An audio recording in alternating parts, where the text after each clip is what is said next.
Ima samo 18 godina i dolazi iz Foče. Na takmičenju u Banja Luci ponijela je titulu Miss Bosne i Hercegovine, a u oktobru će u Vijetnamu predstavljati našu državu na takmičenju ljepote. Njeno ime je Verica Mihajlović i Verica je današnja gošća načisto sa Eldarom. Verica, dobrodošla i hvala što ste se odazvala mom pozivu. Bolje vas našla i hvala na pozivu. Evo, ukratko našim gledalcima koji vjerujem da ih ima, koji ne poznaju kako izgleda čitav taj proces, da ukratko objasniš kako si došla do pratilje, odnosno do Miss Bosne i Hercegovine, da nosiš tu lentu i tu krunu i zapravo šta je to sljedeće što te čeka? Prvo da pozdravim sve gledalce. Pa ovako, znači ide prvo casting, to je sama prijava i nakon toga dakle slijedi casting gdje vršimo odabir djevojaka koje će da budu na samom takmičenju. Nakon toga slijedi takmičenje, ono se održava u Banja Luci 1. aprila. Prije samog takmičenja išli smo par dana ranije da izvršimo pripreme. Dakle, tu ide razna koreografija, naravno tražimo haljine, šta ćemo obući i slično. Takmičenje se održava dakle pred žirijem i publikom. Evo, vidimo stvarno sjajni su rezultati, zaista nisam se nadala ovome, ali eto, sreća je bila na mojoj strani. Nakon ovog samog takmičenja koje je prošlo u Banja Luci, slijedi takmičenje u Vijetnamu. U Vijetnamu će se održati u novembru mjesecu i to je izbor za Miss svijeta.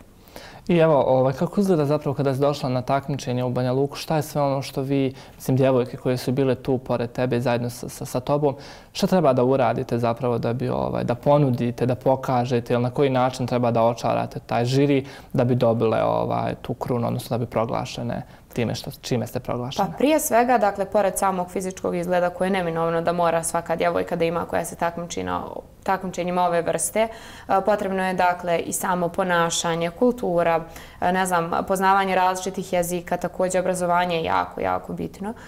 Tako da ima dosta faktora koji utiču na samo proglašenje i sami odabir te koja će da bude Miss i koja će da predstavlja našu državu na tako jednom velikom takmičenju.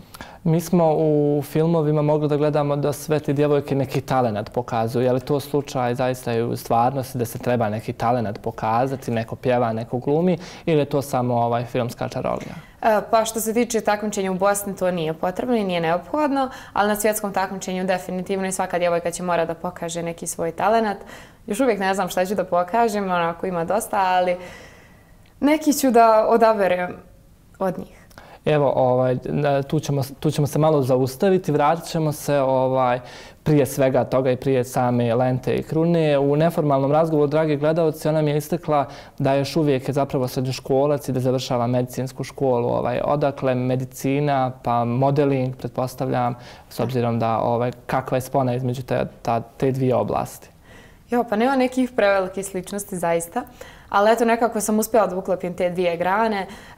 Da, bavim se pored toga, dakle, što idem u srednju medicinsku školu, ja se profesionalno bavim modelingom, to jest zadnje 4 godine sam model u jednoj agenciji u Bosni i Hercegovini. Dakle, završila sam modnu akademiju, pored toga završavam i srednju medicinsku školu, kao što si ti sam rekao, tako da nije lako uklopiti te dvije grane, stvarno nemaju nikakve sličnosti, ali dobro, kada imaš volju prema dvije nekako grane i neka dva posla, onda to već lakše ide. I šta su rekli prijatelji kada si se vratila u Foču i porodica i generalno okruženje? Stvarno sam doživjela veliku onako podršku. Foča je jedan onako mali grad i sve, ali nekako smo kao jedna velika onako porodica. Tako da zaista su ljudi tako lijepo reagovali da sam i donekle iznenađena. A evo, rekao sam da imaš samo 18 godina i da si sve to postigla sa tako malo godina. Da li je bilo straha kada si onako zaputila se u Banja Luku i da li ima sada straha kad znaš da ideš u Vijetnam i predstavljaš svoju državu? Pa znate kako, kao što sam malo pre rekla, kada se nešto radi s ljubavlju, onda je sve nekako i lakše i bolje. Tako da jeste bilo, nije straha, ali neke pozitivne treme jeste sigurno bilo i dan danas je ima i sigurno će biti kada krenem tamo, ali opet punog srca idem da predstavljam svoju državu, tako da sve je to nekako po strani. I kako su druge djevojke koje su bile s tobom u takmičenju, odakle one dolaze i je li bilo možda neke sujete među kolegicama i slično? Pa zaista ja to nisam osjetila. Sve djevojke su pored toga dakle, što su prelijepe, prezgodne, prije svega one su tako jedne divne osobe i nekako smo bile sve kolegijalne i pomagale smo se koliko god da smo mogle.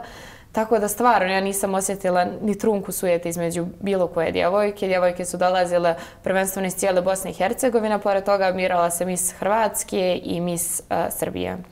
Evo, Verice, kada se zapravo probudila u tebi želja da želiš da budeš nekako ispred reflektora, da želiš da se baviš modelingom, da želiš da budeš prosto prisutna na taj način u javnosti? Kada se to pojavilo kod tebe i šta su ti zapravo rekli roditelji na sve to? Pa donekle ja mislim da se svi ljudi onako rode sa nekim talentom i da se taj talent još vidi od malena.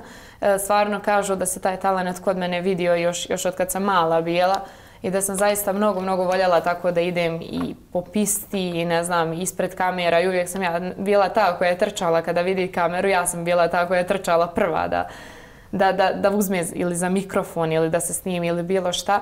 Tako da od malena, baš od malih nogu i nekako sam znala da je ovo moj put, evo nisam pogriješila. I evo, ko je, eto sada imate i krunu na glavi i lentu, a ko je zapravo Verica kada se sve to skine? Ko je zapravo ta neka djevojka u krugu bliskih ljudi, prijatelja?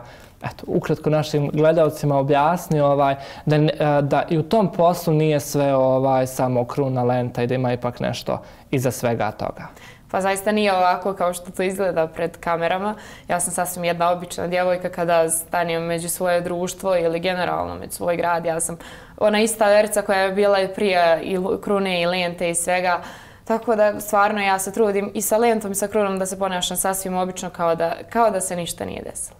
I je haljina za Vijetnam već spremna i sve to, vjerujem da se radi na tome? Evo da, pripreme su uveliko počele.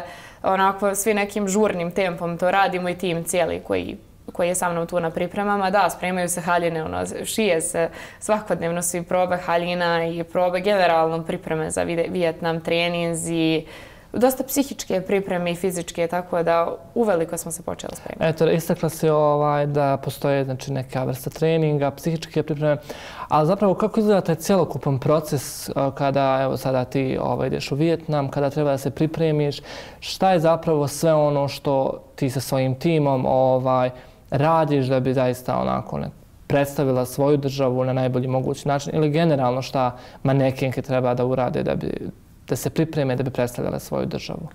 Pa prije svega, dakle, tu jeste fizička priprema, jer to se donekle, onako, to je ona prva stvar koju vidite kada pogledate neku misicu. Dakle, konstantni treninzi, paženje na ishranu, da, to je vrlo bitno. Iako sam ja nekako obožava slatkiše, sad stvarno kreće odricanje od tih nekih stvari, zaista ima dosta odricanja od nekih stvari koje sam možda voljela prije ovoga, ja moram sada da se odreknem zbog ovog posla, tako da uvijek postoje prioriteti. Pored toga dosta neke psihičke pripreme, jer nije lako otići na mjesec dana bez nekoga svog negdje u zemlju u kojoj nikada nisam bila. Također da, usavršavanje engleskog jezika, jer to je ključna stvar koju moramo da posjedujemo i da znamo kada idemo na tako jedno veliko takmičenje. Tako da zaista dosta priprema, jeste naporno i sve, ali s druge strane je jako lijepo. Lijepo sjećanje će ostaviti, mislim, bit će lijepa uspomena. A odakle ideja uopšte da se prijaviš za takmičenje u Banja Luci, što je bilo, ako se ne varam, gdje si ponijela tu titulu, kako je došlo do toga da si odlučila da se prijaviš? To se sasvim slučajno desilo. Meni je naime na Instagram profilu izašao oglas da oni daju casting za biranje djevojaka koje će da učestvuju u samom finalu izbora za Miss. I prijavila sam se onako i više iz neke radoznalosti. I evo, nekako su na kraju ispali pozitivni rezultati, tako da možda je sudbina. A kome je najveća podrška? Porodica, definitivno i prijatelji. I hoće li roditelji ići sa vama u Vijetnam? Nažalost, neće moći. Ja bih jako voljela da mogu da krenu, ali takav je, dakle, sama procedura da samo misice mogu da idu na izbor. I jesi li spremna za sve ono što te čeka kada dođeš u Vijetnam i zapravo i posle toga, bez obzira kakvu titulu ponijela tamo, ti si ipak Miss Bosne i Hercegovine, da li si spremna na sve ono što te čeka zapravo? Na lijepe stvari se lako spremiti, tako. A je li ima možda straha od negativnih komentara, pritiska medijskog i slično, jer... Pa znate kako, negativni komentari će uvijek da budu tu koliko god stvari bile pozitivne i lijepe. To je nešto što se mora očekivati, sa čim se nekako mora pomjeriti prije svega. Dakle, prije nego što bilo šta počne, vi morate biti spremni na to. Tako da ljudi će uvijek komentarisati, ja nemam tu šta da kažem. To je njihova stvar, zaista. Mislim, stvarno ja se nisam susretala sa nekim ružnim komentarima, ali sve i da ih bude, to je sasvim normalna stvar i nešto što je naša, nažalost, svakodnevnica. U Vijetnamu koje sve titule postoje? Mislim, šta sve mogu djevojke da dobiju? Znam da ima prva pratelja, druga, treća ili kako već? Miss svijeta i Miss, kao prva, druga pratilja i Miss, čini mi se, šarma, fotogeničnosti i tako te neke još dodatne titule koje mogu da zasvoje. Šta zapravo znači prva pratilja, druga pratilja? Je to znači ako imamo Miss svijeta, ove koje su prva, druga pratilja, to su znači drugo, treće mjesto pod znacima navoda. Da. A ove ostale, znači to je Miss, kako ste rekla, Miss šarma, Miss fotogeničnost, znači to su neke kategorije koje prosto djevojke kad pokažu žiri Da, to su onako neke stvari koje djevojke nose u sebi, jer po meni je nekako Miss šarma jako, jako lijepa titula. To je ono nešto što svaka djevojka i žena treba da ima u sebi, taj neki šarm, jer mislim da je on baš presudan. A ko je bio žiri u Banja Luci? Bilo je dosta članova zaista žirija, tako da i velika modna lica. Zaista bilo je dosta članova koji stvarno mislim da su bili pouzdani i da je stvarno odluka bila onako, tako da kažem, ispravna na kraju, da su stvarno birala lica koja znaju svoj posao. Jesi imala priliku da upoznaš možda neke manekenke ili nekog svijeta mode koga si gledala na televiziji, ko ti je bio idol ili uzor, da si imala priliku da ga upoznaš sada? Nažalost nisam, ali se nadam da će uskoro to da se desi. A imaš li nekog ko ti je onako inspiracija u svijetu modelinga? Pa generalno ovako Irina Šajk mi je onako uzor i nekako model po kom ja sebe oblikujem. I pošto se tiče samog ponašanja, izgleda, treninga i svega, zaista ona je neko ko je onako po meni modna ikona. Znači ti sebe da li zapravo vidiš se negdje u konačnici na nekoj pisti kako nosiš neke velike brendove ili je to samo ako dođe od sebe, a ti već imaš neki drugi plan u glavi? Pa mislim da je to više nekako ako dođe od sebe, jer ja planiram nakon srednje škole da nastavim sa studijama. Planirala sam da upišem novinarstvo, to jest možda jednog dana da ti budem i koleginica. Radujem se. Tako da stvarno bi mi bila zadovoljstvo. Znači novinarstvo je nešto što te još zanima. Nekako medicina, modeling, novinarstvo, nekako, dragi gledalci, vidite da nije onako kako se manekenke predstavljaju u javnosti, da ipak iza toga postoji jedan dugotrajan proces i rad na sebi. Kako zapravo ti odmaraš od svega ovoga? Šta je tvoj nekako, da kažem, ispušni ventil? Šta je to što ti uradiš da kažeš ok, sada ću da se isključim iz svega?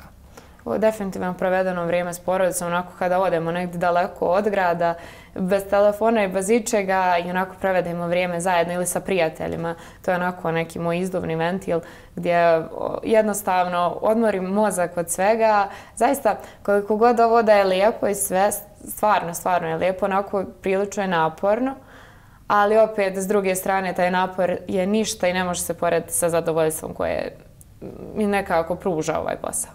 A da li je bilo negativnih komentara na ulici, u porukama, ispod slika? Da li si pročitala neki negativni komentar o sebi? Još uvijek nema, da zaista kažem vam i da se desi nešto ružno i negativno, to nije nekako moja stvar, to je jednostavno odgoj te osobe, tako da... Ne dotičete, znači. Nema potrebe. To je dobro i ne treba da te hejt komentari dotiču. Spomenula si Irinu Šajk. Evo, da li postoji neko iz Bosne i Hercegovine koja ti je inspiracija u svijetu modelinga ili bar nekog da kažeš wow, dobro radi taj posao? Definitivno sve moje, tako da kažem, djevojke generalno koje sam upoznala iz svijeta mode, koje su uspješnije od mene u odnosu, mislim tako da su radile više revija i slično. Zaista one su meni jedna velika inspiracija. Naravno, sve prethodne misice, dakle, one su sve prelijepe i preuspješne, tako da, one jesu moja inspiracija.